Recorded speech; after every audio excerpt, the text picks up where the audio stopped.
हाल के दिनों में जंक फूड हमारे घरों में एक जरूरी डाइट बन गया है। ये आसानी से अवेलेबल होने वाला या फूड स्टेटस सिंबल भी है, जिसकी वजह से घरों में इसकी जरूरत बन गई है। जी हाँ, जंक फूड जैसा नाम वैसा काम, यानी जमा हुआ कबाड़ खाना। महंगे महंगे डिब्बों में पैक खूबसूरत पैकेजिंग के साथ इसे सर्व किया जाता है।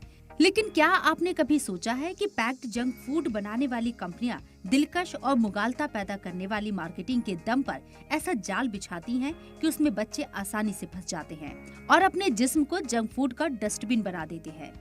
दरअसल जंक फूड का रिसर्च करने पर ये बात तो साफ तौर पर सामने आई कि इन प्रोडक्ट में शुगर, टोटल फैट और सोडियम तीनों ज्यादा पाए जाते हैं। कई रिपोर्ट्स में ये भी साबित हुआ है कि मार्केट में मौजूद ज्यादातर junk food products health test में फेल हुए हैं।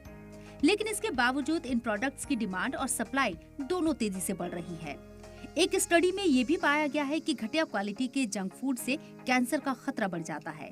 ब्रिटिश लीवर ट्रस्ट ने पाया है कि पिछले कुछ सालों में जंक फूड से लीवर कैंसर के मामले बढ़े हैं और इससे मौतों में इजाफा हुआ है। ग्लोबल डायबिटीज कम्युनिटी के मुताबिक ब्रिटिश लीवर ट्रस्ट कहता है कि लीवर कैंसर की सबसे बड़ी वजह मोटापा है और मोटापे की वजह जंक फूड है। इसलिए जंक फूड से दूर रहने की जरूरत है। इन दिनों ज्यादातर जंक फूड बहुत सस्ती कीमत पर हर जगह मिल जाते हैं, इसलिए लोग इसका धड़ल्ले से इस्तेमाल करते हैं। ऐसे में सरकार को इन अनहेल्दी फूड पर सख्ती बरतने की जरूरत है। हालांकि इंडिया में मोटापे से निजात दिलाने के लिए योग का भी काफी इस्तेमाल किया जा रहा है, लेकिन छोटे बच्चे फिर भी इस तरह की बातों को नहीं समझते और जंक फूड के जाल में फंस जाते हैं। मौजूदा दौर में लगभग सभी पेरेंट्स बच्चों को लेकर जिन परेशानियों से जूझ रहे हैं, उनमें से एक मेन वजह जंक फूड खाने की आदत है। जंक फूड जितने टेस्टी लगते हैं उतने ही सेहत के लिए खतरनाक हैं। ये फिक्र करने की बात है कि जंक फूड ने बच्चों के रोजाना की डाइट पर एक तरह से कब्जा कर लिया है। इसके खामियाजे के तौर पर बच्चों को मोटापे की बढ़ती बीमारी से जूझना पड़ता है, जो आगे चलकर दिल की बीमारियां, diabetes, blood pressure, high cholesterol और हड्डियों की बीमारियों से लेकर कई तरह के कैंसर तक की वजह बनता है। जंक फूड से न सिर्फ फिजिकल बल्कि मेंटल हेल्थ पर भी असर पड़ता है।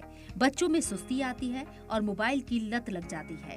दरअसल बच्चे बर्गर, पिज्जा, चिप्स या चॉकलेट, कुकीज जैसे कई अल्ट्रा प्रोसेस्ड और हाई कैलोरी, शुगर वाले और फैटी जंक फूड्स खाकर मोबाइल स्क्रीन से चिपके रहते हैं और फिजिकली इनएक्टिव रहते हैं। पेरेंट्स को भी जंक फूड्स बनाना और इन्हें खाने के लिए बच्चों को तैयार करना आसान काम लगता है, लेकिन शायद वो ये नहीं जानते कि अपने हाथों से अपने बच्चों को जहर जितनी खतरनाक चीजें खिला रही हैं। जंक फूड में बहुत कम फाइबर और बहुत ज्यादा शुगर और नमक होता है, जो पेट को खराब कर इम्यूनिटी को अफेक्ट करता है। एक्सपर्ट्स बताते हैं कि बच्चों की मेंटल हेल्थ पर भी इसका असर पड़ता है। सुस्ती की वजह से बच्चे फिजिकल और मेहनत कम करने की कोशिश करते हैं। शायद यही वजह है कि बच्चे मैथ में भी कमजोर हो रही हैं। जंक फूड का नुकसान ये भी है कि बच्चे इंडोर गेम से दूर हो जाते हैं और सुस्त हो जाते हैं। हालांकि अच्छी बात यह है कि अगर इंसान दोबारा से अनहेल्दी लाइफस्टाइल को छोड़कर हेल्दी लाइफस्टाइल और हेल्दी डाइट को अपना ले तो ये खतरा टल जाता है। इसके लिए जंक फूड पूरी तरह छोड़ना होगा। हेल्दी लाइफ के लिए कुदरती चीजों का इस्तेमाल सबसे बेहतर ऑप्शन है। सीजनल फ्रूट, हरी ताजी सब्जियां, साबुत अनाज, मोटा अनाज वगैरह का इस्तेमाल और fast food, junk food, processed food, fried चीजों से परहेज हेल्दी लाइफ का सबसे बेहतर ऑप्शन है। ब्यूरो रिपोर्ट, सलाम टीवी।